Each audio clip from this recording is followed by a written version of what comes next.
E aí, pessoal do The Geek News, tudo bem com vocês? Sejam bem-vindos a mais um episódio do The Geekcast, o melhor podcast de geek que você vai ouvir aqui neste canal, onde hoje nós vamos começar a ranquear de forma definitiva, real, oficial, inquestionável, da melhor forma possível, para sempre se tornar o guia universal e acabar com todas as discussões do mundo sobre a Ordem dos Cavaleiros mais Poderosos.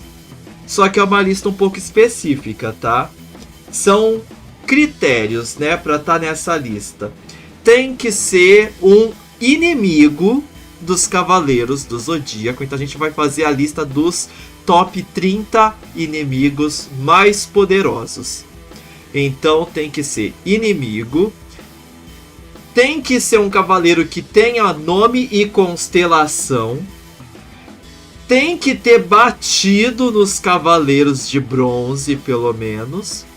E não pode ser um deus, tá bom? Então esses são os critérios para estar na nossa lista. Ah, mas tinha cavaleiro que era do mal e depois virou do bem. Só vale quando ele era inimigo. Quando ele era amigo já não vale mais. Ah, mas teve cavaleiro que era do lado dos inimigos e virou aliado. Quando ele era inimigo ele bateu nos meninos? Não, não bateu. Então também não entra nessa lista, tá? Essa é uma regra muito específica, então a gente já sabe que vai ter um cavaleiro de prata muito poderoso que não vai estar aqui. E para tratar essa lista comigo aqui, para poder dar mais sustância para ela, temos um convidado especial hoje, que é ele, o Giliard. E aí, Gili, beleza? Fala, Ricardo. Fala, pessoal. Tudo certo comigo? Espero que esteja tudo bem com vocês. E Cavaleiros do Zodíaco sempre teve um problema, né, Ricardo? De quem é mais forte, quem não é. Sempre teve muito dessas conversas, discussões, argumentos, brigas, desentendimentos e tudo mais. E tentar encontrar ali o que é mais forte, o que não é, e colocar ali parâmetros se torna tudo muito difícil. Principalmente por causa que o Masami Kurumada, ele criou assim um desenho espetacular, entendeu? Mas repleto de problemas e que abre margem para um monte de problemas, mas eu acho que aqui a gente conseguiu uma lista interessante aqui, conforme essa classificação aí muito específica que acabou colocando, que não podia chefão final, que tinha que ter batido nos cavaleiros, e tem um aqui muito específico que ele era inimigo, ele virou amigo, aí tem que avaliar ele só até aquele ponto, e depois não pode mais, e etc, mas a gente tentou aqui fazer a lista definitiva, a gente já fez dos Cavaleiros de Ouro, né? Exato, se vocês quiserem ver, tem aqui o link pro episódio dos top, a classificação dos Cavaleiros de Ouro mais poderosos, a definitiva. Ninguém pode discutir fora daquilo ali. Se você estiver achando que tá errado, o errado é você. Sim, então aí agora a gente pegou só dos inimigos aqui e vamos começar a falar aí, Ricardo? Vamos começar. Então, pessoal, não tá aqui, mas o específico que nós tiramos, que muita gente considerava muito poderoso, é o Orfeu de Lira, né? Porque ele não chegou a bater nos meninos. Então ele era do exército de Hades, não bateu em ninguém, não apareceu na lista. Só para quem não entendeu quem que era o motivo específico dessa regra. E aí a gente vai começar aqui, essa é a parte 1, tá? Vão ser 3 partes, então a gente vai ter aqui do 30 ao 21º. E a gente vai ter as menções honrosas aqui. Então, começando em ordem dos mais fracos para os mais fortes, as menções honrosas. Temos aqui Spartan, que é um cavaleiro que não tem constelação, então por isso que ele não está na lista, mas ele era um cavaleiro de prata que saiu vivo. Quantos outros cavaleiros de prata saíram vivos? Então, se ele conseguiu sair vivo, ele é muito poderoso, mas não tem constelação, também não está aqui na nossa lista. Depois a gente tem aqui Zelos de Sapo, Plégias de Lycaon, Queen de Auraune, Thor de Fecda, Hagen de Merak e o Cavaleiro de Cristal. Então essas são as menções honrosas. Gili, quer comentar alguma coisa até aqui da nossa lista? Sim, o Cavaleiro de Cristal ele é muito poderoso. Eu sempre via ele como tendo muito impacto no desenho, né? Com a questão lá com o Yoga, que é diferente do que no gibi, né? Lá no mangá, o anime, ele nem sequer existe, né? O Cavaleiro de Cristal, que o Yoga acaba sendo treinado pelo próprio Camus, né? E aí ficou aquele o mestre do meu mestre, aquela Nossa! bagunça com o Cavaleiro de Cristal e tal. Mas o Cavaleiro de Cristal é muito poderoso e acabou sendo eliminado. Mas os outros que estão na frente dele, com certeza, vão fazer um excelente papel. Então, tá aí. Outro que o pessoal gosta muito é o Hagen de Mera aqui, mas a gente falou, a gente entrou em acordo aqui, a gente viu que ele não é tão forte assim, ele só enfrentou o inimigo certo, o Yoga. Já que ele controlava fogo e gelo, então ele foi pra dentro ali do vulcão e o Yoga sofreu de calor como se morasse no interior do estado de São Paulo. E agora nós vamos aqui, ó. O 30º lugar, Gordon de Minotauro. É um dos espectros de Hades. Ele apareceu ali, bateu um pouquinho, apanhou e já era.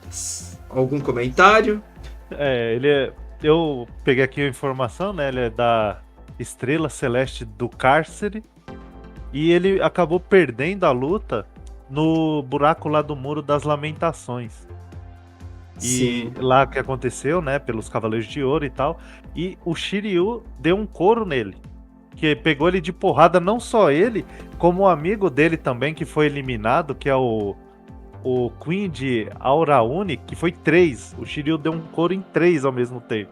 E ele acabou sendo derrotado pelo Cólera dos 100 Dragões. Então, ele tinha a briga de bracinho, eu chamei essa. E o Shiryu ia de Excalibur e ele de machadinho, sabe? É aquele conflito assim, sabe? Muito bem orquestrado, sabe? É igual o Yoga com o Hagen e, sabe? Aquela coisa, você fala, um invertido, aquela briga muito parecida. Então, esse é o Gordon aí, ele é muito poderoso. Acho que os espectros ali, quando eu assisti, achei muito impactante ali ver aqui, alguns deles. Achei muito incrível assim o design ali das Sapuris, né? Sim. Sapuris, não sei. Sim. O design das roupas ali, a história deles também era interessante. Então é um oponente muito interessante aí. Então, Gordon tá aí. Logo após o Gordon, nós temos Sylphid de Basilisco, que também é mais um dos espectros de Hades. Olha só, nossa lista já começou com os espectros aqui que pegaram os meninos ali no inferno e bateram neles um pouquinho. E não se preocupem, tá, pessoal? Não vai ser só espectro de Hades, não. Vai ter outros cavaleiros aqui que talvez surpreenda alguns de vocês. Mas Sylphid de Basilisco, Giliard, o que você acha? Então, esse foi o terceiro daquele. Junto com o Gordon e com o Queen, ele foi o que tomou o Cólera dos 100 Dragões. Mas diferente dos outros dois, esse ficou vivo.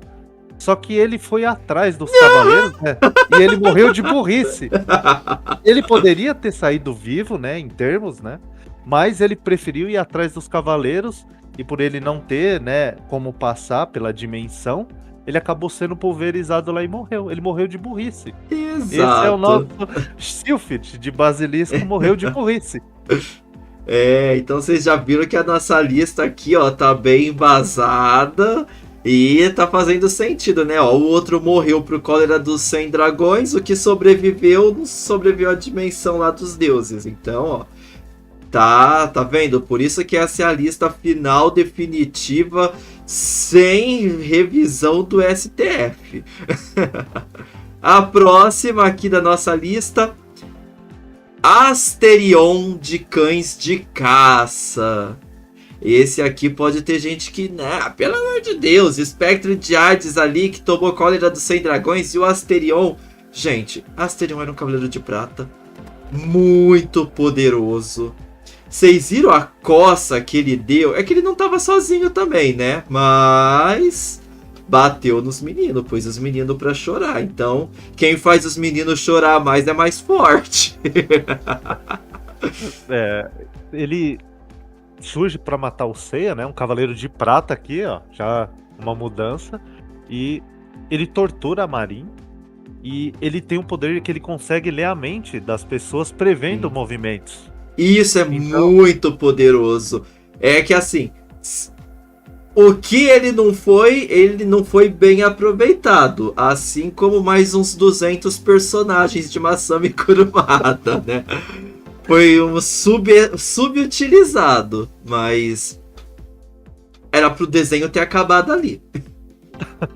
sim, infelizmente, né? Ele acabou não sendo dado o devido valor à ideia por trás desse cavaleiro. E ele tava vencendo o Seiya. E o Kiki liberta a Marin. E aí a Marin, com a capacidade dela, né? Esvazia a mente e desfere um golpe que ele não conseguiu prever. Então ela não pensou em como lutar. Se ele me atacar assim, eu vou dar um soco pela direita. Não. Ela esvaziou a mente e apenas fez o golpe. Isso pegou ele desprevenido. Então mostra o quê? Que ele também não era tão forte assim. Existia uma estratégia para ele ser vencido. Então, por isso que ele tá abaixo no ranking. Mas ele é muito poderoso. Tinha uma ideia muito interessante por detrás desse cavaleiro. Exato. Então esse foi o 28º.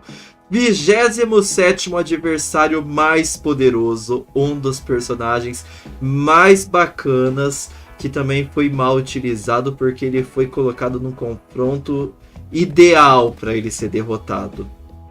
Io de Sila, General Marina, aquele lá que tinha as bestas, as partes da armadura, cada um representava um animal, e aí ele podia ter feito filinha, vem Seiya, vem Shiryu, vem Yoga, vem Ikki. Mas não, ele caiu contra talvez o mais poderoso ou mais bem preparado para qualquer combate dos Cavaleiros de Bronze, o Shun. Kurumada realmente deu o Deus Ex Machina para derrotar esse cavaleiro que, além de poderoso, é muito bacana. Então, Io de Sila. Eu vou te atacar com a Vespa. Eu tenho uma teia de aranha para segurar a Vespa. Vou te atacar com um urso. A minha corrente faz uma armadilha daquelas de pegar o urso na floresta e vai agarrar na perna do seu ursinho. Pelo amor de Deus, que Deus Ex Machina que foi esse, Kurumada? O personagem mais da hora, com uma das armaduras mais bonitas, teve que ficar aqui em 27º lugar dos mais poderosos. E ele é subestimado pelo fandom porque ele caiu com o Shun, né? Que é um dos mais subestimados Cavaleiros de Bronze. E na verdade talvez seja o mais poderoso de todos. Sim, eu concordo com você a respeito do Shun. É que ele fica com aquele, né? Não vou lutar, não sei o que, aí já irrita, né? Já dá até. Ai meu Deus, já vai começar de novo pela 30ª vez essa conversa. Mas assim, o Io de Sila, ele tem as bestas, né? Que é lá da mitologia, ou a metade de cima do corpo, a imagem de uma linda virgem, a metade de baixo, 6 bestas demoníacas, com a águia, a lobo, a abelha, a serpente, morcego e o urso. E ele, quando perde, né, a parte lá da armadura dele, né, ele não pode mais usar o golpe. Então, assim, ele é muito limitado, de certa forma, porque ele vai ficando sem ter como golpear, sem poder usar os golpes dele. Então, assim, a ideia é bem interessante, mas é tipo o Shiryu contra o Gordon lá, que foi citado. Eu tenho Excalibur, ele tem o machado. Tem o Io de Sila aqui com todos esses golpes, mas tem o Shun que faz as correntes, que faz as armadilhas, e simplesmente acabou com o coitado do General Marina aqui. Ai, gente, era pra ter feito filinha de Cavaleiros de Bronze. Vem tranquilo, né? Já caiu logo de cara contra o Shun. Isso é. A história tinha que andar, né? Depois dele, na 26ª posição, nós temos... Isso daqui é meio polêmico. Fenrir de Aliot, ou Fenrir de Arioto, como na primeira dublagem da Rede Manchete. Então, o Fenrir tá aqui, acima do Io de Sila. Polêmica. Mas o Fenrir é porque ele tem os lobos, né, que ajudam ele. E aí, convenhamos, né, dá dó de ver os lobinhos apanhando na hora que o Shiryu começa a bater ali, que morre. Ele bate um dos lobos, aí o cara fica puto, aí ele bate no Shiryu mesmo. Então o Shiryu só ganhou dele porque ele quebrou a cachoeira congelada ali, quase que ele morreu junto. Shiryu tem dessas, né? Ah, não, são 50 inimigos, mas esse daqui tá muito forte. Já sei, eu vou me autoflagelar, eu vou me matar aqui pra poder matar um desses inimigos e os meus amigos que se virem com todos os outros. Vou tirar o meu da reta. O Shiryu tem dessas. Não é à toa que tem tanto meme dele falando besteira pro mestre ancião, né? Mas o Fenrir, ele era um adversário muito auspicioso, né? Oh, que palavra chique. Ele realmente tinha a técnica dele era muito visceral, né? Ele era muito agressivo. E não era um qualquer, ele tinha estratégia do caçador, então ele foi um adversário duro. Tanto que precisou Kurumada colocar o Shiryu no roteiro para poder derrotar ele, né? Porque os adversários difíceis, geralmente o Shiryu que vai lá e ajuda os meninos a superar. E o Fenrir tem um background de história bem triste, né? Uhum. E ele cavalga com os pais, e aí um urso ataca e ceifa a vida dos pais dele. E aí ele pede socorro para as pessoas e ele é deixado para trás. E aí os lobos atacam o urso, espantando ele, e aí ele passa a vida dele com os lobos. Ele não acredita nas pessoas mais, ele simplesmente prefere acreditar nos animais, e isso acaba aparecendo muito na luta com o Shiryu, de falar de confiança e etc. Só que o background dele impede ele de aceitar isso. Então ele prefere viver com os lobos e etc, acreditar nos animais. Então assim, ele é um guerreiro bem interessante assim na questão de história dele. E ele é bem forte, mas é aquele negócio, sabe? Quando a luta casa certinho, você fala, esse daqui fica perfeito pra essa luta, assim. Porque se fosse outro, talvez não ia ter como. Eu acho que se fosse o Seiya, a luta ia ser muito rápida. Você ia dar o meteoro de Pegasus, ia espalhar os meteoros, ia acertar os lobos rapidinho. Ele ia ficar puto, mas não ia ter os lobos pra ficar agarrando nas pernas, nos braços. Shiryu já tira também ali a roupa, então... O Shiryu é sempre aquilo. Ele chega na batalha, droga, aí já tira a armadura e se cega e fala, agora vamos começar a luta. Então, assim, a batalha foi interessante porque foi com o Shiryu. O Shun ia criar ali uma caixa de... A corrente da carrocinha da década de 90, ia laçar pelo pezinho cada um dos lobos e levar lá para fazer sabão. O Yoga congelaria todos, o Seiya usava os meteoros, então sobrou pro Shiryu. Tinha que ser ele ali pra luta poder dar graça, né? E a gente conheceu um pouco mais aí da história do Fenrir, que ficou aí na frente do Yortzilla. Talvez tivesse invertido, talvez, mas pelo nosso critério de pontuação aqui, ele acabou ficando. Depois do Fenrir, Valentine de Arpia. Aqui voltamos então para mais uma das espectros de Hades.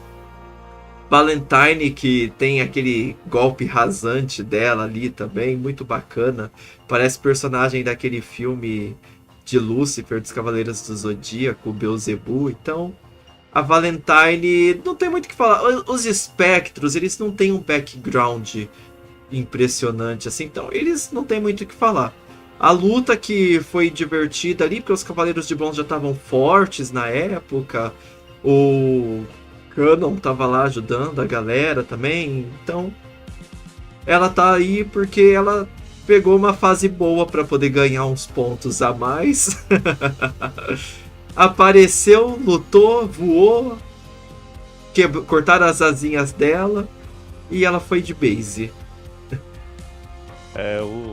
Acabou enfrentando o Seiya, e o Seiya sempre quando mexe com alguma coisa, né, da Saori, da Athena, aí ele fica bravo e o couro come.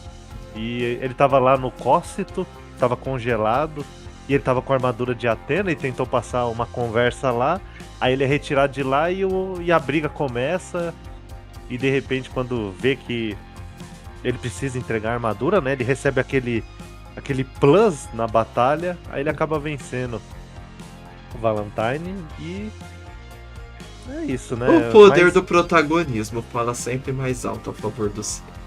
Pois é, né? Pois é, depois que se descobre que não se chama Cavaleiros do Zodíaco e sim Saint Seiya, você descobre o porquê de certas coisas serem como são. Então tá aí, Valentine. Agora tem um aqui que eu achava que ele ia estar mais pra cima, sabe? Esse daqui, ele é pica das galáxias, ó.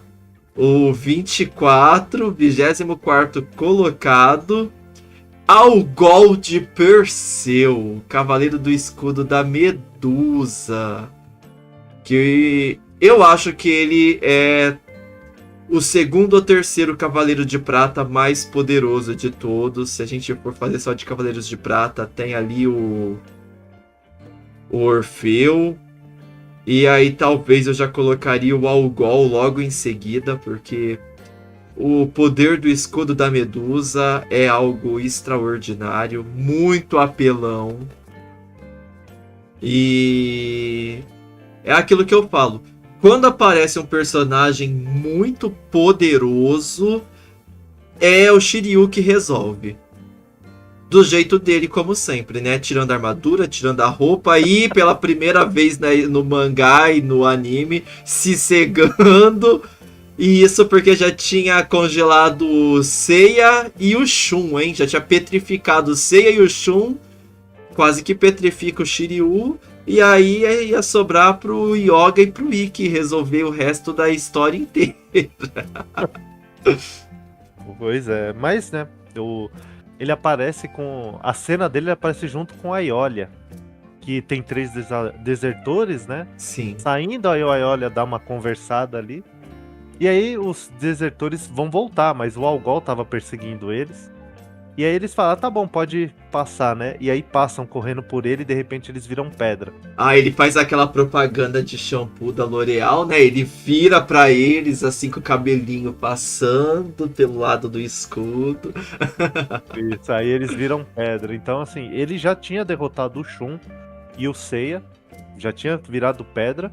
Mas aí o Shiryu também perdeu o braço, né? Já Sim. tinha virado pedra. Quando ele quis... Ah, é só eu não olhar no escudo? Ah, beleza, então. Vou rasgar minha roupa, que é básico do Shiryu, e vou vendar meus olhos. Não deu muito certo. Exatamente. Aí, até que ele se cega e consegue acabar com o principal, o único poder do Algol de Perseu. Então, assim... É muito de imaginar o que ele, se tivesse sido melhor desenvolvido, aonde ele poderia chegar. Esse cavaleiro, a história ser contada e etc.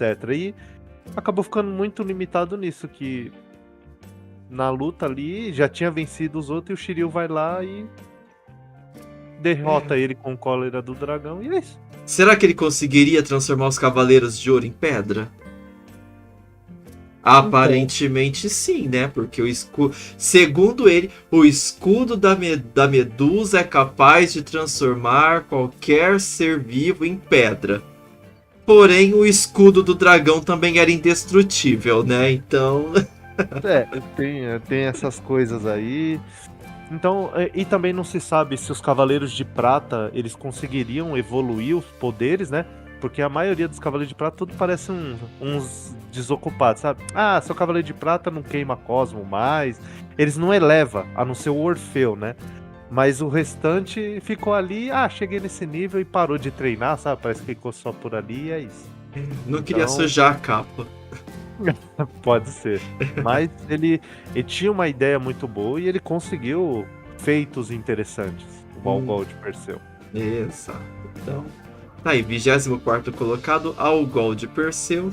E agora, 23º, 22º e 21º, tivemos um empate. E aí tivemos um empate duplo nos critérios de desempate. Porque o primeiro critério de desempate é o que aparece em mais quantidade de listas. Então, aparecendo em apenas uma lista, ou foi em duas, temos o que ficou em 23º lugar, que é Ptolemy de Flecha. Eu acho que o Algol é mais poderoso do que ele. Porém, o Ptolemy foi o único cavaleiro de prata que teve a capacidade de desferir um golpe que atingiu um deus. Tá certo que esse deus era Atena, mas... Segunda categoria. Mas isso não foi visto antes, exceto ali o Jamian de Corvo, que não sei o que aconteceu, deve ter fingido... A Saori deve ter dado um espirro e ele ofereceu um lencinho pra ela limpar o nariz, e aí tinha cloroforme e ela desmaiou, e aí ele levou ela embora com os corvos, mas o Ptolemy atingiu ela com a flecha dourada, que não matava na hora, mas matava em 12 horas, ó. Então, imagina se o Seiya tivesse acertado uma flecha dourada em Poseidon e ele ter que esperar mais 12 horas até o Poseidon morrer. Então, Ptolemy, como ele conseguiu disparar um golpe eventualmente, possivelmente mortal contra um deus, coloca ele acima do Algol na nossa lista. Embora eu não acho que ele seja mais forte do que o Algol, mas ele teve isso daí pra contar alguns pontinhos a mais pra ele. Sim, ele foi o último Cavaleiro de Prata a morrer, né? Ele foi o último. E esse golpe é muito emblemático pelo, vamos dizer assim, o feito dele. Enganou todos os cavaleiros, até mesmo o Shiryu, que foi o Shiryu que percebeu a ilusão do golpe. Mas foi tarde demais e a Saori acabou sendo acertada. Se não fosse depois eles conseguirem subir, ele teria matado um deus. Esse é o caso. Ele teria conseguido matar um deus. Um feito para um cavaleiro de prata. Pois é. Exatamente. Então, acho que pelas possibilidades e os feitos, né, colocam ele aí um pouco mais alto, até assim por outros aspectos, mas foi o resultado, então é incontestável. Exatamente, essa é a lista real, oficial, final, definitiva, tá? Isso daqui é tipo Vingadores Ultimato, é um momento episódico que nós estamos trazendo a claridade dos fatos para você, fã de Cavaleiros do Zodíaco, que às vezes se questiona: qual será o adversário mais poderoso? Você está vendo a história se desvendar diante de seus olhos, ó. No nosso pódio dos últimos aqui, o 23º, Ptolemy de Flecha, o cavaleiro de prata que foi capaz de desferir um golpe que atingiu um deus. E aí depois empatou, o 22º e 21º empataram em quantidade de listas que apareceu. E aí foi desempatado por o que conseguiu um ranking mais alto. Então, o 22º lugar, que conseguiu o ranking um pouquinho mais baixo, é um General Marina, um dos mais poderosos inimigos que os cavaleiros já enfrentaram. Casa de Linardes, ou de Helmunides, como saiu na dublagem da TV Manchete. Casa foi o cavaleiro que deitou o Seiya, deitou o Yoga, deitou o Shun, e foi deitado pelo Ikki, porque o Ikki não tem coração, né? Na verdade é que ele errou. Ele achou que e também foi muito estúpido, né? Burrice. porque ele já tinha liquidado o Shun e ele, pra enganar o Ikki, né, ele tentou se transformar no Shun, mas o Shun tava no pé do Ikki, desmaiado. Exato! Ai, meu Deus. Mas isso daí não foi erro do Casa. Isso daí foi erro do Kurumada. Porque os cavaleiros são surdos por causa dele, né? Não é? Às vezes naquela época o Kurumada já queria fazer a representatividade. Então ele fez um monte de cavaleiros surdos que você fala e eles repetem o que você acabou de falar. Mas aí o Casa, talvez ele quis fazer um cavaleiro que tem, sei lá, algum distúrbio ali, TDAH. Então, ele, infelizmente, ele perdeu pro Ikki.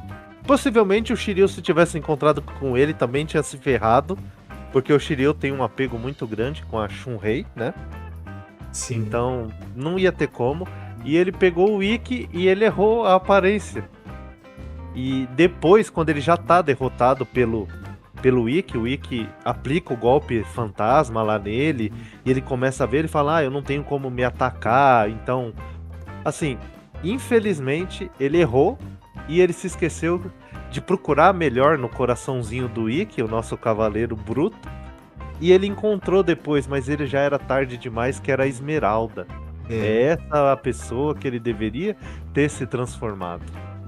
Que ele talvez poderia ter vencido. Até porque o Ikki é meio sem coração, então, né? Não sei não, viu? Exatamente. É esse daí então, ó. O penúltimo cavaleiro e adversário mais sorte aqui dessa primeira parte da nossa tier list final oficial definitiva. E completando aqui, ó, os 10 adversários mais poderosos, na 21ª posição nós temos Bian, de Cavalo Marinho.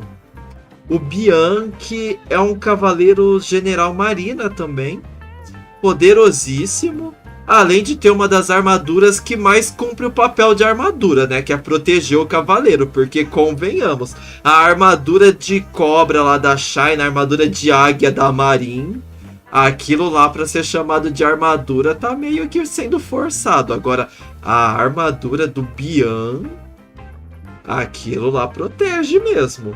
Parece um sobretudo bem bacana. E o Bian, ele enfrentou o Seiya, os dois usavam ataques ali baseado meio que no deslocamento do ar. E acabou que ele parou o nosso protagonista.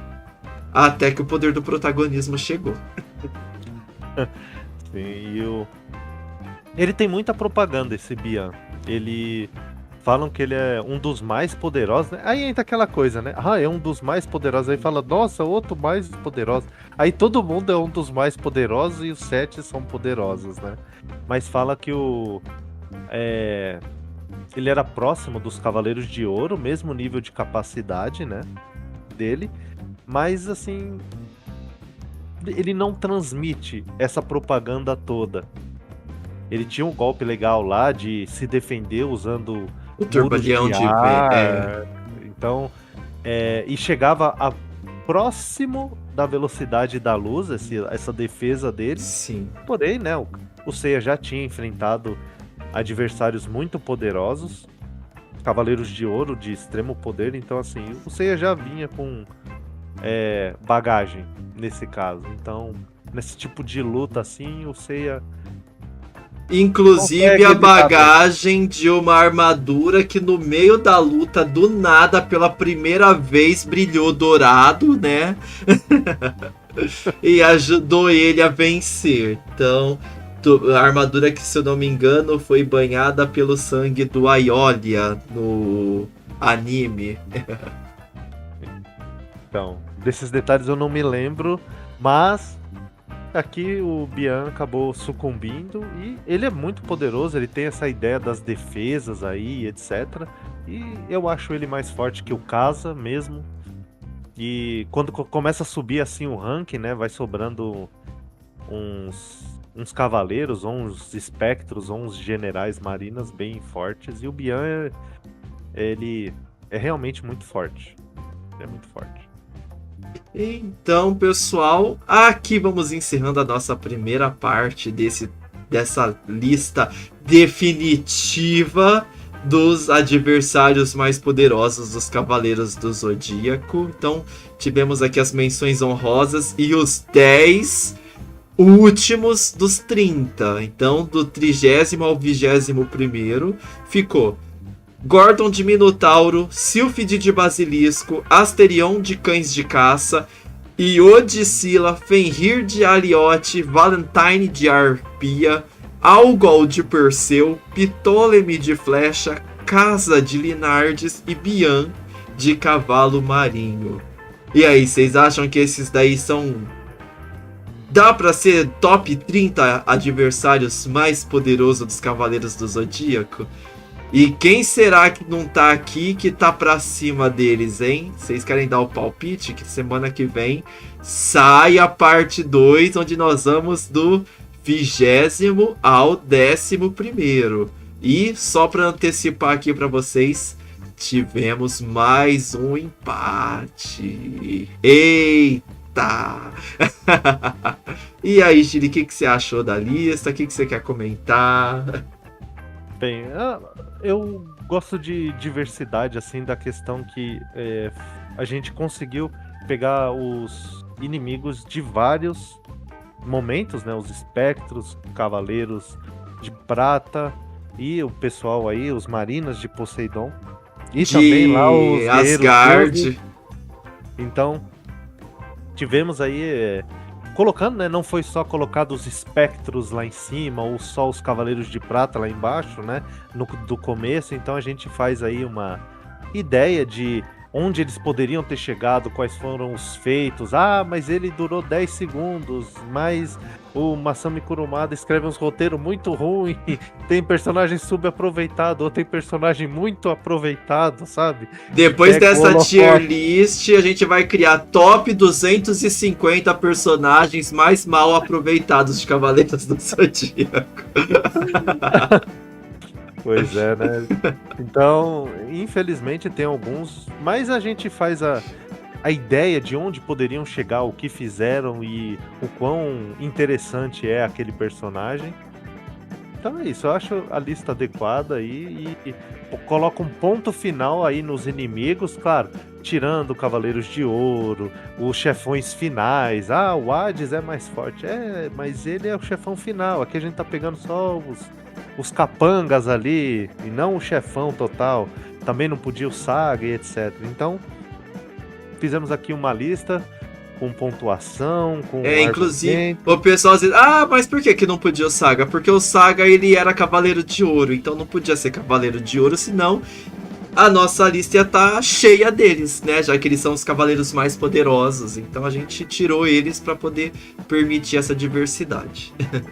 Exatamente, então, e possivelmente acho que os 12 ali, tirando um ou outro, né, que assim, que é bem ruim, né, acompanha o nosso vídeo lá, e a gente fez dos Cavaleiros de Ouro, mas possivelmente aqui uns 6 Cavaleiros de Ouro ia estar lá em cima nas primeiras posições, sem sombra de dúvidas, mas é isso, a gente tentou aqui argumentos, os feitos, e até onde poderia ir com um roteiro melhor, e espero que vocês tenham gostado aí dos 10 primeiros inimigos que os Cavaleiros do Zodíaco enfrentaram aí, e agradecer aí a vocês que ouviram, que participaram aí, e valeu aí, Ricardo, obrigado aí pela ideia de fazer essa lista, e vamos ver aí como vai se sair na próxima.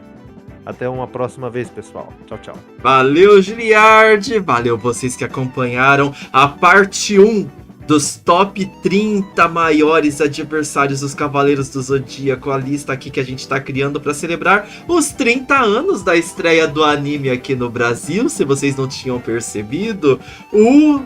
A próxima tier list, a parte 2, vai sair dia 25.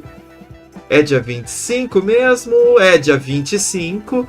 E a parte com os top 10 mais poderosos vai sair no dia 1º de setembro, também conhecido como aniversário do Corinthians. Não é só isso, não. É o aniversário dos 30 anos da estreia dos Cavaleiros do Zodíaco na TV Manchete, galera.